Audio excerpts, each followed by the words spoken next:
given notice of his dissatisfaction with the answer to a question given today by the Minister of Agriculture. The member has up to 5 minutes in which to debate the matter, and the minister has, no, the parliamentary assistant has up to 5 minutes to respond.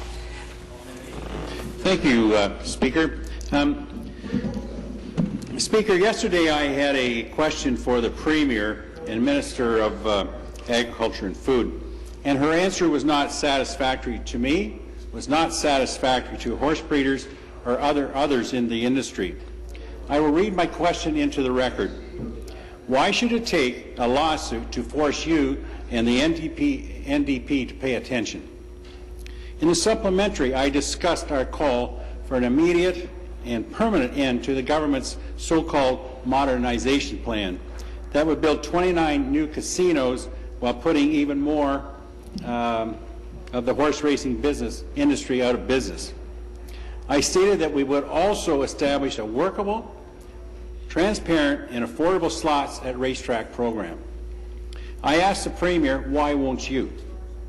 In a response, the Premier claimed that her record on horse racing is, quote, very, very successful. Her claim is laughable, especially since she herself has already admitted that her government's decision to end the slots at racetrack program was a mistake. But the Premier's response also raises an important question. If her record on horse racing is so successful, why is the province now facing a potential lawsuit? I have been speaking with leaders in the industry who tell me that the Premier's spin is completely out of touch with reality. Just this morning, I spoke to a representative of the Standardbred Breeders of Ontario Association who is extremely concerned by what the Premier said. She tells me that she has watched countless question periods and feels that it's always the same rhetoric being spewed. As she points out, the Premier's typical response always focuses on racetracks. She needs to know, however, that the industry is more than just a racetrack. The breeding industry is incredibly important because it provides the horse supply. Many breeders feel ignored by this government, and given what the Liberals have put them through, it's no wonder. That is why we're here tonight. I asked the Premier why it took a lawsuit for her and the NDP to focus on this issue. Because of her mismanagement of this file, we can now expect staggering legal costs to defend the OLG and the province. This didn't have to happen. I understand that the Standardbred breeders sent this government a tolling agreement so that the discussion could take place and hopefully result in a resolution without the risk of losing their legal rights as the March 12th litigation deadline was quickly approaching. I'm told the government refused to sign this tolling agreement. Standardbred breeders have been asking for a discussion on compensation for the last 2 years for the real losses they have sustained due to the government's cancellation of SARP. The breeders want to work with the government to establish a plan to rebuild the breeding sector. But obviously, the government didn't want to work with them. Breeders have specifically stated that they did not want to litigate. However, the government ignored their requests and left them no choice. They now feel that they have no other way to preserve their rights. The government still has every opportunity to go back to the negotiating table and resolve this with the horse breeders. Why did they refuse a tolling agreement when they had the chance? And when will they and their partners, the NDP, ever take responsibility for the chaos they have created in this industry? We need to hear some credible answers without excuses and without delay. Thank you, Speaker. Thank you. The parliamentary assistant has up to 5 minutes to respond. Well, thank you very much, Madam Speaker, and I'd also like to thank the member from, help me, Perth-Wellington. I should have known that based on the fact that they had a wonderful plowing match there last year. I'd like to thank him for his advocacy on this, and I'd like to start off by just mentioning he did make reference to an issue that was perhaps before the courts, so that would be inappropriate for me as a member of the government to speak to at this particular point. But I'd just like to bring to the attention and remind everyone that in the past there's been over $440 million going into the horse racing industry.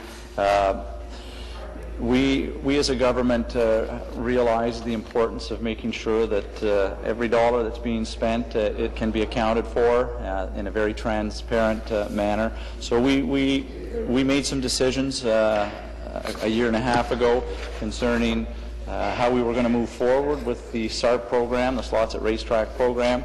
And we made notification, Madam Speaker, that particular program as it exists would be terminated. So what we did as a government, we created the Horse Racing Industry Transition Panel, and we appointed 3 very respectable former members of this House, John Snowbelin, Elmer Buchanan, and John Wilkinson, and they reached out to all the stakeholders in the horse racing industry, Madam Speaker, and I think that they came back with some very strong recommendations to the government on how we could move forward in a very accountable and a very transparent way.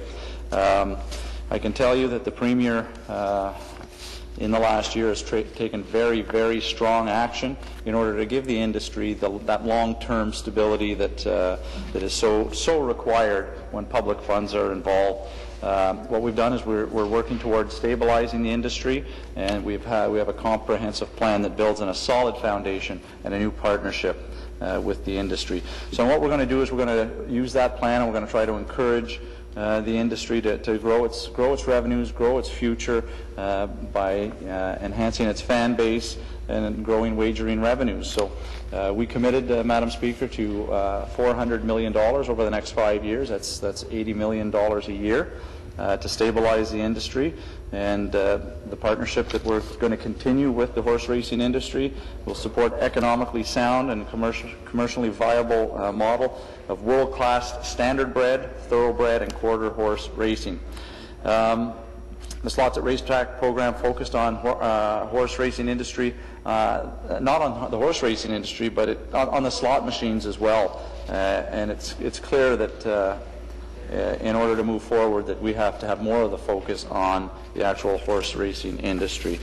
Our partnership plan reintegrates racing with the Ontario gaming strategy by providing new opportunities for the racing industry, and we're also working to integrate horse racing into the Ontario Lottery and Gaming Corporation's Commission's modernization plan. So to support the horse racing industry, the OLG will share its business, marketing, and responsible gaming expertise. We're going to work with the industry to market the horse racing industry and enhance the on-track experience. We're going to research potential new horse-themed lottery products to promote the integration of gaming and horse racing and generate additional revenue. And we're going to optimize the use of racetrack infrastructure as multi-gaming sites. So, Madam Speaker, we are committed to this industry. It's been a difficult year and a half, 2 years, but it's the right way forward. The opposition will will continue to advocate for a return to that same old program, Madam Speaker. That's not going to happen. That was not transparent. That was not accountable. And as a government, the onus is on us to make sure that as we move forward, all our partners are transparent and responsible. So, to conclude, I would just like to say that there has been a number of agreements reached with tracks across the province, and we will continue to work, and I look forward to very shortly seeing something that comes to fruition would be an agreement with the Rideau Carleton Raceway in the very near future, as many stakeholders from Eastern Ontario and in my riding of Glengarry, Prescott, Russell thoroughly enjoy the Rideau Carleton Raceway. So thank you very much, Speaker. The member for Leeds